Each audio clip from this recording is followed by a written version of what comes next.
Sejam todos muito bem-vindos ao nosso estúdio. Eu sou Isadora.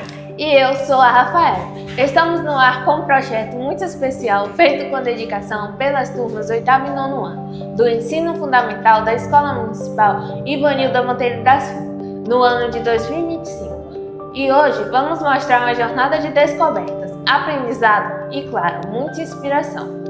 Nesta série, vamos conhecer histórias inspiradoras de jovens empreendedores da nossa cidade, Boa Vista do Tupim. Gente que mesmo jovem já arregaçou as mangas e decidiu transformar sonhos em realidade através do trabalho, da criatividade e da coragem de empreender.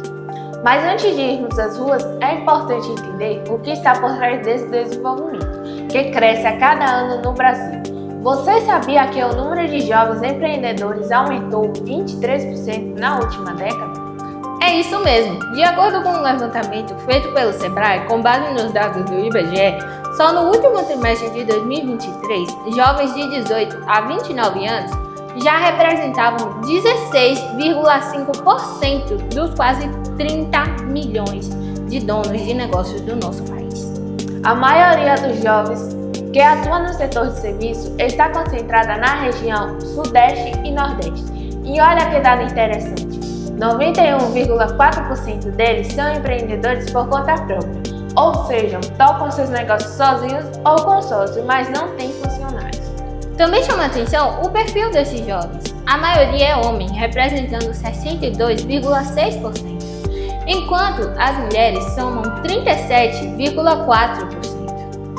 E quando olhamos para a cor ou raça, a maioria se autodeclara preta ou parda, sendo 57,7% contra 41,3% de brancos. A escolaridade também evoluiu. Quase metade dos jovens empreendedores já concluiu o ensino médio e mais de 25% deles possuem o ensino superior incompleto ou mais.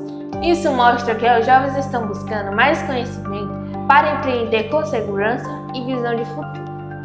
E mesmo com todas essas dificuldades, eles ainda dedicam em média 37 horas por semana aos seus negócios.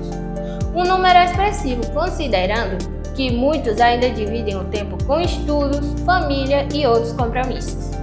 E por que tudo isso é importante? Porque o empreendedorismo juvenil é mais do que uma tendência. É uma resposta criativa e corajosa diante das dificuldades. É uma transformação social, econômica e pessoal. E é isso que queremos mostrar nessa série de reportagens, que Boa Vista do Tupim também tem jovens que estão fazendo a diferença, inovando e crescendo com os próprios pés no chão e com a cabeça cheia de ideias. Então, prepare-se para conhecer histórias que vão te inspirar. A partir de agora, a nossa reportagem vai até os bairros pequenos, comércios e negócios para mostrar a força e a garra do jovem empreendedor tupinense.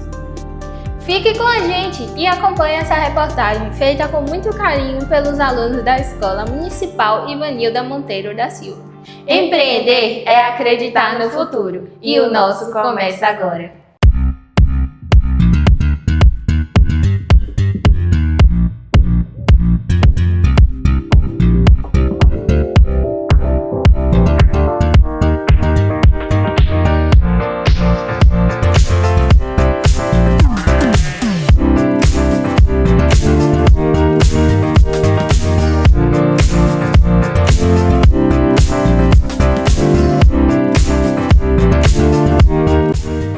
O celular precisa de atualizações constantes, um bom negócio também precisa se reinventar.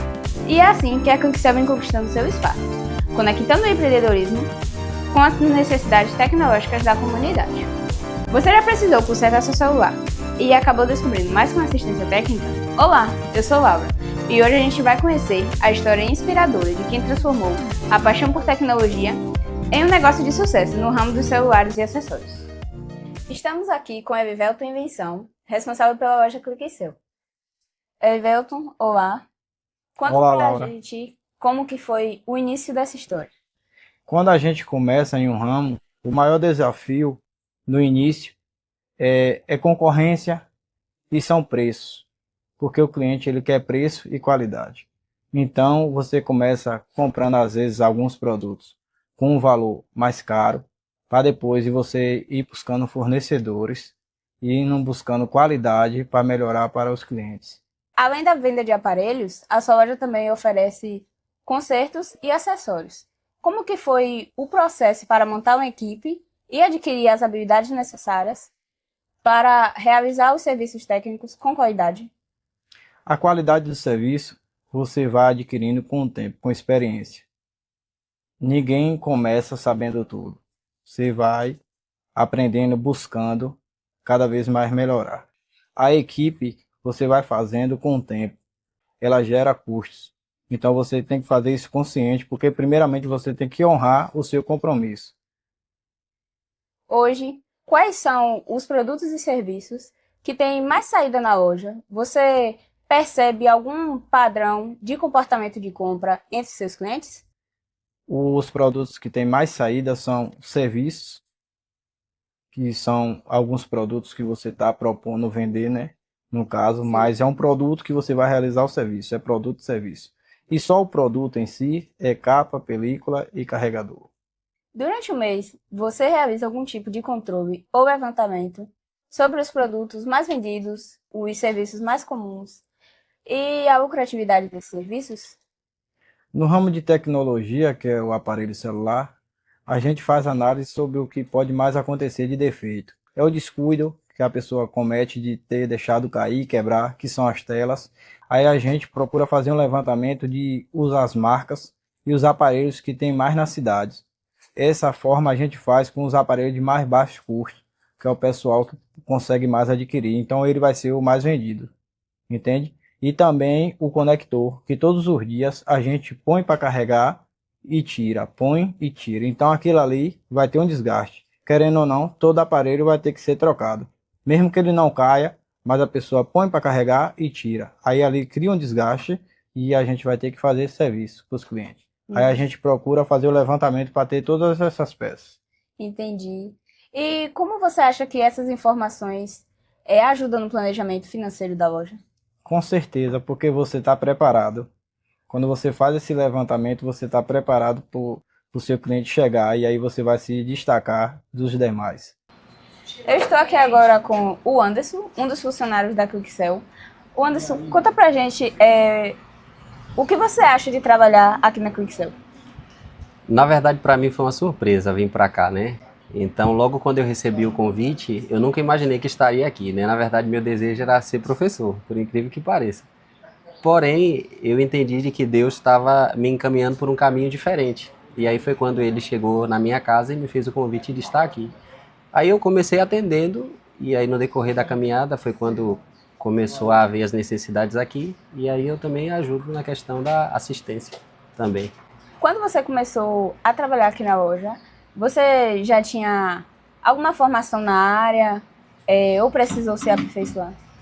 Nenhuma, na verdade, né? Até hoje aqui, na verdade, eu ainda estou no processo de aprendizado. A primeira experiência, né, com o trabalho na área foi justamente aqui. E você começou fazendo quais tipos de serviço? Aqui eu comecei no atendimento.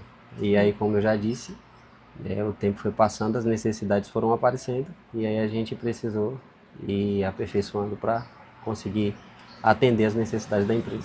A gente sabe que os desafios, eles sempre vão surgir e que se a gente quiser continuar, é preciso enfrentar. Então eu gostaria de saber o que um jovem poderia usar como motivação para não desistir diante de tantos desafios. Eu acredito de que todo mundo que tem um propósito e que tem um sonho, né, precisa ter coragem para fazer.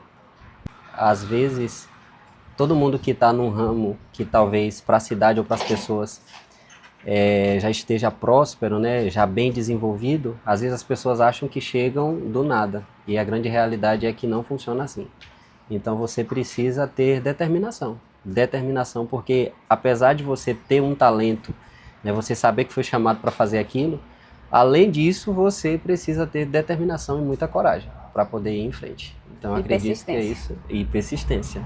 Porque, por exemplo, eu já tentei empreender, né? E eu percebo de que se você não tiver persistência, você não vai muito longe. Porque uma das coisas que mais vai acontecer no início é justamente os fracassos.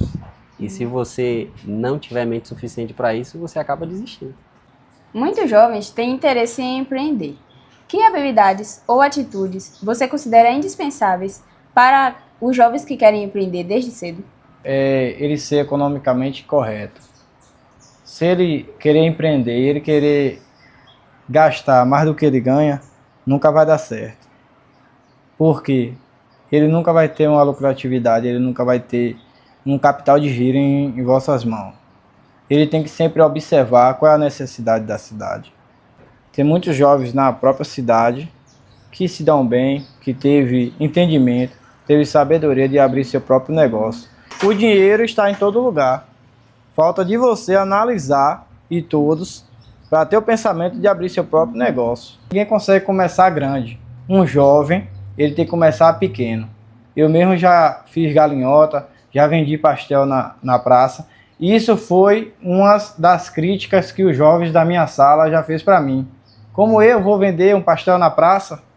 Um jovem, e hoje em dia é isso que atrapalha o jovem, ele sente vergonha de trabalhar.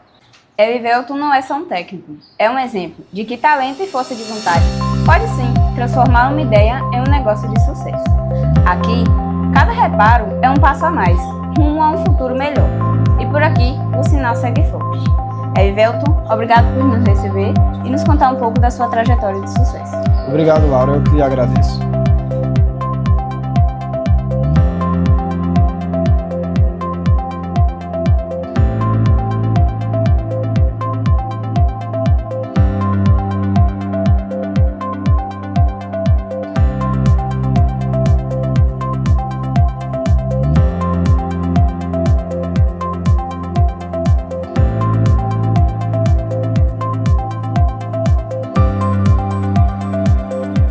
Agora vamos conhecer uma história inspiradora de empreendedorismo social e sustentabilidade, que nasce do trabalho coletivo e do desejo de transformar a realidade de uma comunidade.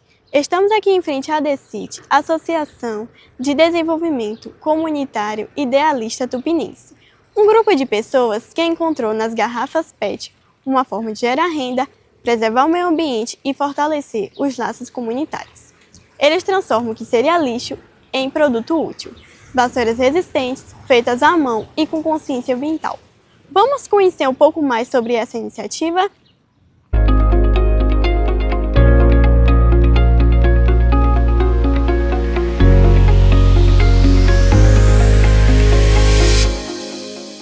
Estamos aqui com Shell, uma das representantes da ADECIT. Shell, poderia nos contar como e em que contexto surgiu a ideia de criar a ADECIT? A ADECIT é uma associação que já tem muitos anos, né? Ela foi idealizada por Maria Amélia, Roque Trabuco e Gidu, né? Esse prédio foi criado por eles e ela foi idealizada com o intuito de atender a comunidade mais carente, não só do bairro, mas de toda a cidade. Quais são os serviços e ações que a associação oferece atualmente à população tupinense? Atualmente, a associação oferece vários serviços. A associação, né, tem uma parceria com esse instituto, o ISAS, que é o Instituto de Saúde e Ação Social, e o ISAS, né, juntamente com a associação, oferece vários exames aqui, né? Aqui também tem uma escolinha de futebol, né, que funcionou o ano passado, o ano todo, distribuiu chuteira, meião, uniforme para os meninos de 6 a 17 anos. E hoje o serviço que oferece aqui são exames de laboratórios, são mais de 20 exames de laboratório. E além disso também tem uma fábrica de vassouras, né, que funciona aqui no quintal da associação, que é uma fábrica de vassouras com garrafas PETs, né? De onde veio a inspiração para transformar garrafas PETs em vassouras? Olha, a inspiração era também ajudar a melhorar o impacto do meio ambiente e transformar o lixo, né? Porque a garrafa PET ela é muito prejudicial ao meio ambiente. Vocês que são alunos sabem que ela demora muito tempo para se decompor na natureza. Então, a inspiração era transformar a garrafa PET em um produto que pudesse ajudar na comunidade. Então, a inspiração foi fazer a vassoura, como eu disse anteriormente, é uma vassoura de bastante qualidade. Ela chega a durar mais de 3 anos, essa vassoura, né? E aí, tanto ajuda na economia e também na sustentabilidade do meio ambiente que vem sofrendo aí, né? Com essas catástrofes provocadas muito pela ação do homem, né? E pelo descarte irregular do lixo. Estamos aqui com o Jorge, um dos representantes da DECIT, e ele vai nos mostrar algumas das instalações da associação.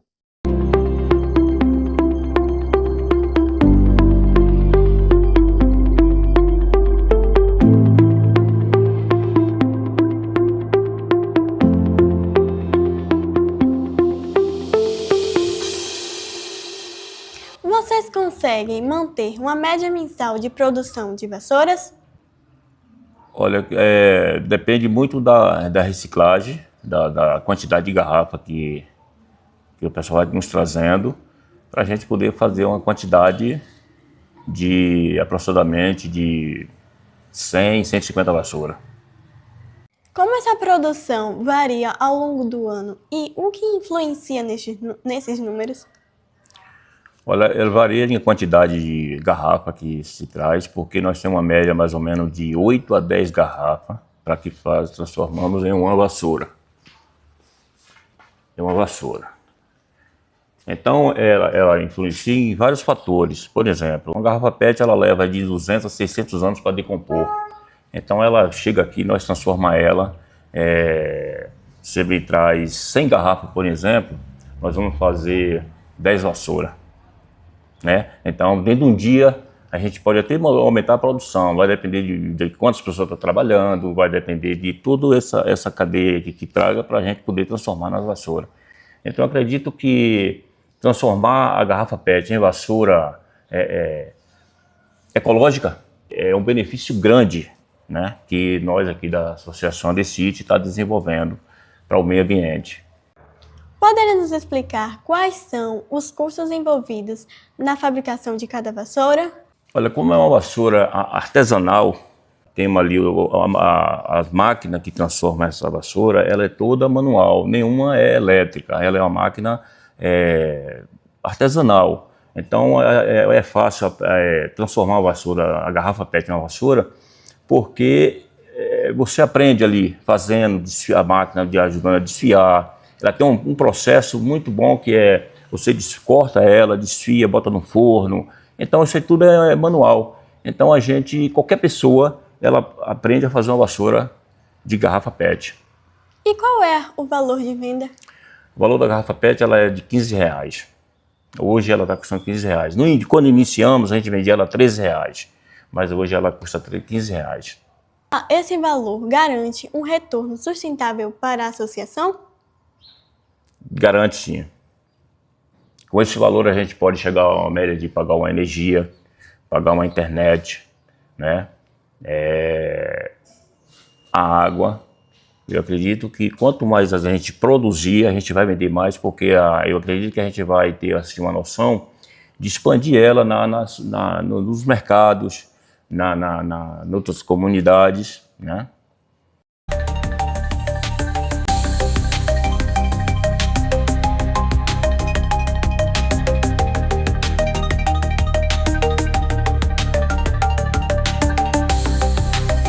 Bom dia. Bom dia.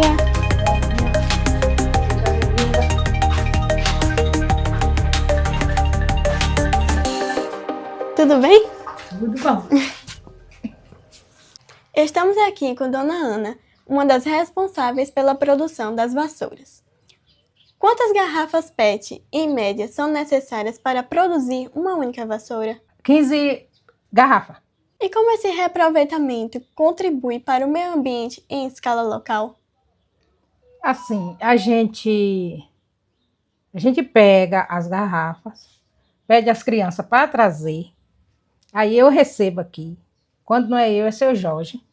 Aí ele pega, guarda aqui, tem um local aqui que a gente coloca. Depois eu vou, pego, lavo as garrafas, tiro o papelzinho, né? Aí eu lavo e depois a gente entra para aqui para fazer a cortagem. Aí a gente vai continuando. Como funciona na prática todo o processo de coleta, separação e preparação das garrafas até que elas se transformem em vassouras? Aí eu posso lhe ensinar, né?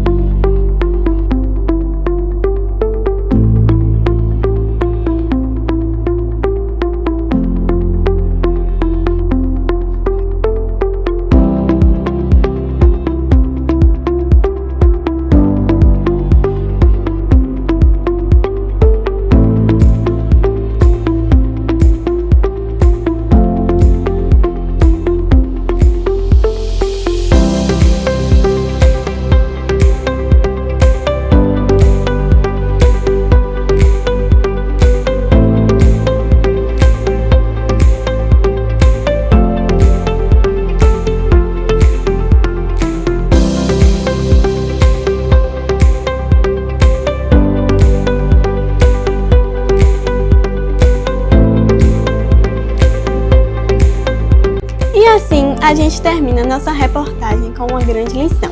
Com criatividade, consciência e colaboração, é possível transformar problemas em oportunidades.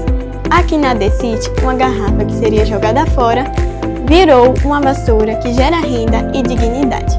Esperamos que essa experiência inspire outras iniciativas e mostre que cada um de nós pode fazer diferença, seja com ideias, atitudes ou simplesmente acreditando no poder da transformação. Obrigado por nos acompanhar. Até a próxima!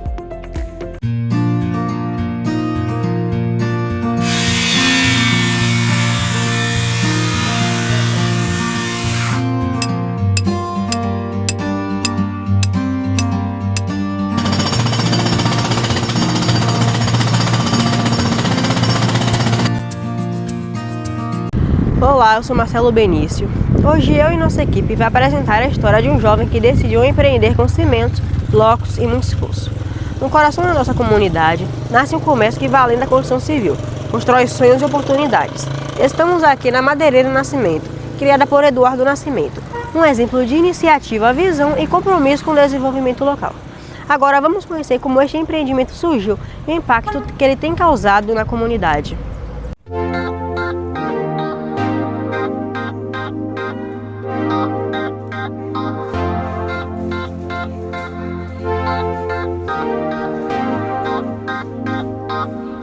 Então, Eduardo, o que te levou a empreender justamente com materiais de construção? Então, na verdade, quem me incentivou bastante a abrir o comércio foi meu pai. Eu comecei, como você sabe, ainda jovem, no leigo, no ramo de material de construção, não tinha experiência nenhuma na área. Na verdade, a gente arriscou, né? Deu um tiro no escuro e começamos. De início era um material só, era só madeira, o intuito da gente era vender madeira. E aí a gente foi começando, e aí o cliente que vinha comprar madeira perguntava cadê a telha, depois perguntava cadê o cimento. E aí, cada dia que ia passando, a gente ia agregando um produto. Tanto que hoje você pode ver, a gente tá trabalhando da base ao acabamento hoje, mas foi sofrido, foi a cada dia conquistando, botando um material diferente. Então, e nisso a gente abriu um escritóriozinho, que era para vender madeira, e foram chegando os clientes.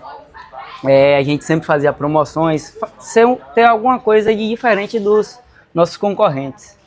Então, a gente tinha um bom atendimento, tinha uma boa entrega, tinha uma boa equipe que trabalhava com a gente, que trabalha. Então tudo isso ajudou a fidelizar nossos clientes, entendeu? Ter o compromisso com o cliente, principalmente, cumpriu, falou o cliente, vou te entregar um material, cumprir, porque assim, ele se programa, paga um pedreiro, que a diária é cara, o material a gente sabe que é bem puxado também. Então, ter esse compromisso com o cliente fez a gente chegar até onde a gente está hoje. Material de construção é um ramo que o cliente ele precisa do material naquela hora. Na maioria das vezes, né? Ele não consegue se programar ou então não se programou para não ocasionar num atraso, seu material chegue no horário combinado. Então, o que é que acontece? A gente faz uma logística aqui muito bem pensada, muito trabalhada, para estar conseguindo com a equipe boa também. A gente tem uma equipe de 5 colaboradores hoje aqui na loja, para atender os clientes, porque a demanda é muito grande. Muito grande, às vezes a gente prefere evitar, prefere até perder a venda do que deixar o cliente insatisfeito com a não entrega no material na hora marcada, desejada. Então, a logística tem que ser muito bem pensada, muito bem calculada, com os carros com boa manutenção, que às vezes se quebra um veículo, já atrasa a sua programação que você fez no início do dia. O cliente ele só quer que resolva o problema dele, não adianta muita coisa, quer que resolva. É o que foi uma peça que foi errada, troca. É um mito que foi quebrado, troca. O cliente só quer resolver o problema dele. Então, se você resolver o problema do seu cliente, ele não vai ter problema com você. É gratificante ver aquele cliente que às vezes ele não passa pouco tempo. Tem cliente que passa 3, 4, 6, 1 ano, 2 anos construindo com a gente, até mais. Tem cliente que desde quando a gente abriu a loja que está lutando e trabalhando para construir sua casa, aí vem aqui, conversa com a gente, fala, Eduardo, convida a gente, né, para ir pro tão famoso churrasco que nunca acontece de convidar, mas fala que vai chamar, da inauguração. Mas a gente vai ver, acompanha a casa do cliente.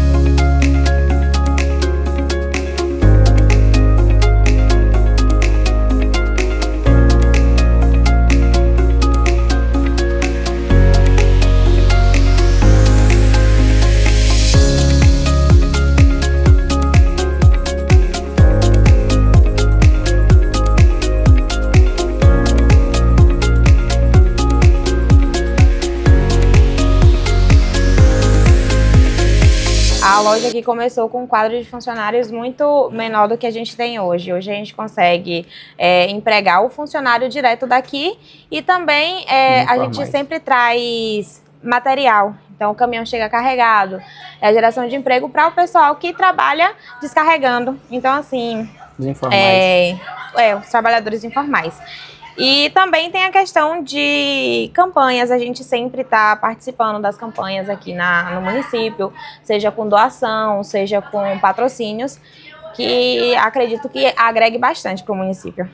Muitas pessoas, e principalmente os jovens, têm aquele sonho, né, de empreender, de ser um empresário, de talvez pensar que seja uma vida mais fácil, mas não pense que vai ser, porque por você ser o dono, você tem que fazer o dobro do que os outros fazem. Não é fácil a gente ser empresário num país igual ao nosso, né, muito tributado. As dificuldades são imensas e começa, pelo menos no meu caso, a primeira foi por não ter um conhecimento de base sobre o ramo que eu ia ingressar. Na verdade, não obtive o conhecimento que deveria ter obtido antes de começar. Então, você que tem a oportunidade de se especializar, de estudar antes de começar um negócio, de se qualificar antes de começar, seria uma boa iniciativa. Porque hoje, depois que eu comecei, que eu vi que eu sou leigo, preciso de precisei ingressar na faculdade. Então, hoje eu comecei a estudar basicamente para minha loja, porque ela depende de mim e eu não estava suprindo a necessidade dela com os meus conhecimentos que eu tinha.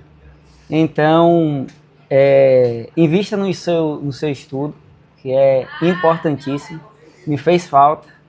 Então, agora que eu amadureci, que abri a cabeça e comecei a dar valor aos estudos, porque mesmo sendo empresário, mesmo já começado o negócio, eu senti a necessidade do aprendizado, do que vem me faltando. Então, hoje, tanto eu como o Jaque, a gente começou a se especializar, eu fazendo administração e Jaque optou por ciências contábeis, justamente para colocar a nossa empresa em outro patamar, né, de conhecimento que a gente não tinha do estudo.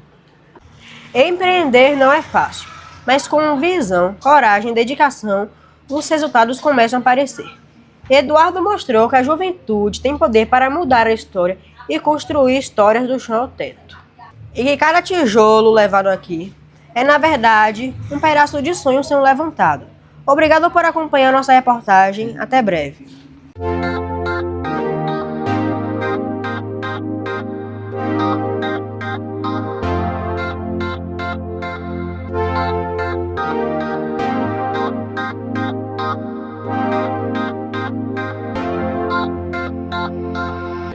Agora é hora de conhecer uma história inspiradora de empreendedorismo juvenil que nasce no coração do nosso sertão. A Associação Dona Menina do Agro transforma o licuri, uma fruta típica da nossa região, em doces irresistíveis, cheios de sabor e identidade. Nesse episódio vamos descobrir como tradição, criatividade e trabalho coletivo se misturam para dar vida a um negócio que valoriza nossas raízes. Eu sou Adri e te convido a embarcar comigo nessa jornada doce, com cheiro de terra, sabor de origem e orgulho regional.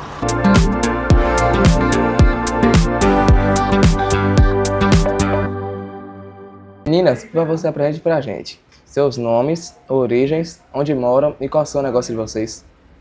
Eu sou Rutileia Rodrigues, sou produtora rural, empreendedora. Eu resido aqui no município de Boa Vista Tupim, mas cresci e me criei em comunidade rural. Eu empreendo no ramo alimentício, tenho uma marca chamada Fufuca do Licuri, que trabalha com doces derivados do licuri. Eu me chamo Patrícia, sou produtora rural e empreendedora também e resido aqui no município de Boa Vista. E o meu trabalho, eu trabalho com artesanato do licuri e também a parte alimentícia produzindo chocolate com recheio de licuri. Hoje me responda uma coisa, como surgiu a ideia de criar uma associação e empreender usando doces que são feitos com licuri?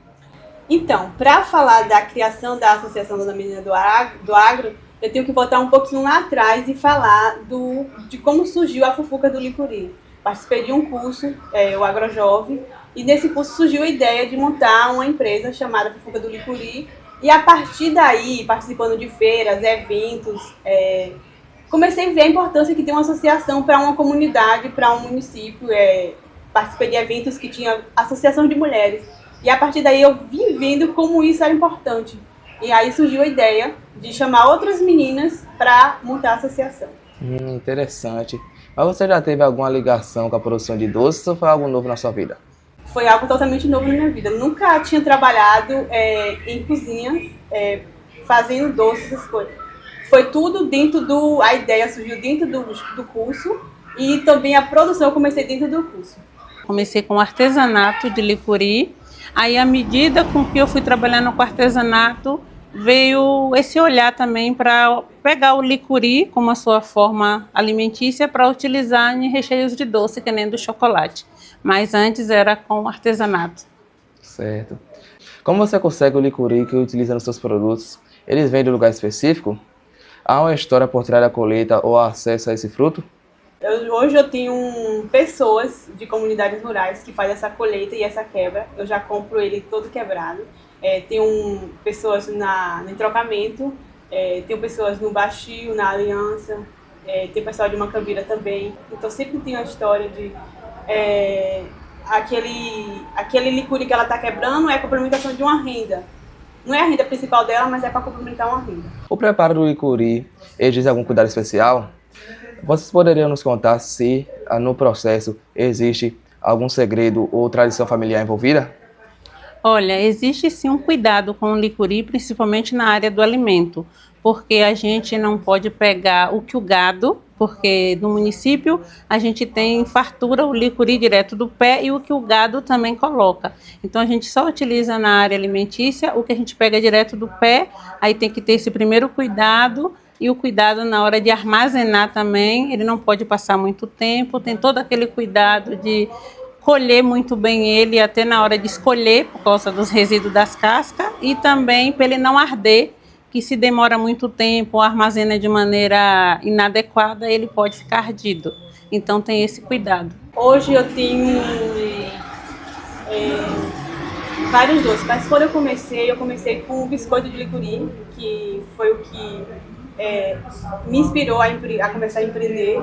Eu tenho o biscoito de licuri, eu tenho o alfajor de licuri, a cocada de licuri, o licuri caramelizado.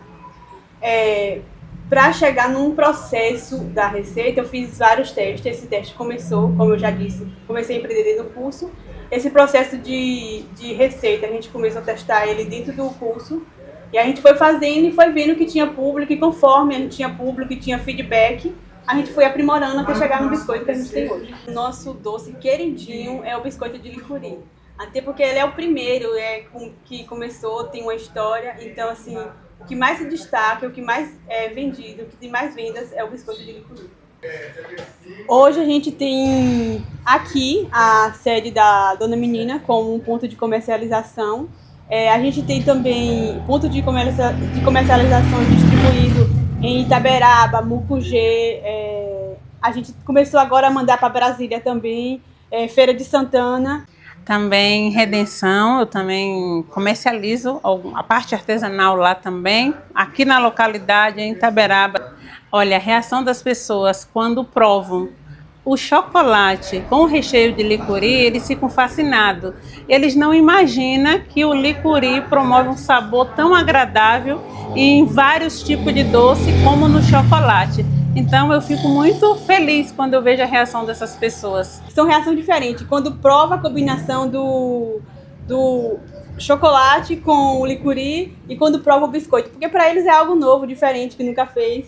Então, assim, são reações diversas, mas que a gente fica muito lisonjeada e feliz. A gente começou a associação com o objetivo de valorizar nossos produtos e conseguir uma visibilidade maior para nós mulheres, que a gente sabe que para nós se torna meio complicado. A perspectiva de futuro que eu tenho para a associação é que ela cresça, a gente consiga trazer cada vez mais mulheres para estar junto com nós nessa loucura que é empreender, que é ser mulher, que é ser dona de casa, que é ser dona do seu próprio negócio. Uma expectativa que eu espero também em relação à associação é que a gente sirva de exemplo para ir abrir portas para várias outras localidades, de outras mulheres se espelhar nesse grupo de mulheres que nem nós da Dona Menina do Agro, para elas também empreender, que mostra o quanto nós mulheres leva uma vida corrida, mas tem espaço para a gente empreender, para a gente inovar, para a gente criar produtos.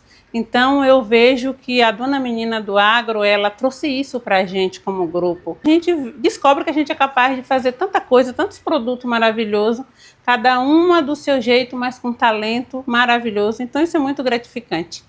A gente só se fortalece cada dia mais, né? Nesse projeto que é a Dona Menina, a gente vai descobrindo histórias inspiradoras que a gente não é do nosso município, próximo à nossa comunidade, mas a gente não tinha acesso. E é só quando vem, que conta a sua história, que se abre com a gente, que a gente consegue fazer ter essa visão. Algo que eu vejo hoje, que eu não tive, e hoje eu vejo que tem muito no nosso município, é a oportunidade para os jovens, para eles empreender, porque hoje tem vários curso técnico, tem várias oportunidades, vários apoios, principalmente para quem está na área do rural, os empréstimos rural que tem, todos os apoios que existem hoje para o jovem, que na minha época não tinha, e eu acho isso maravilhoso.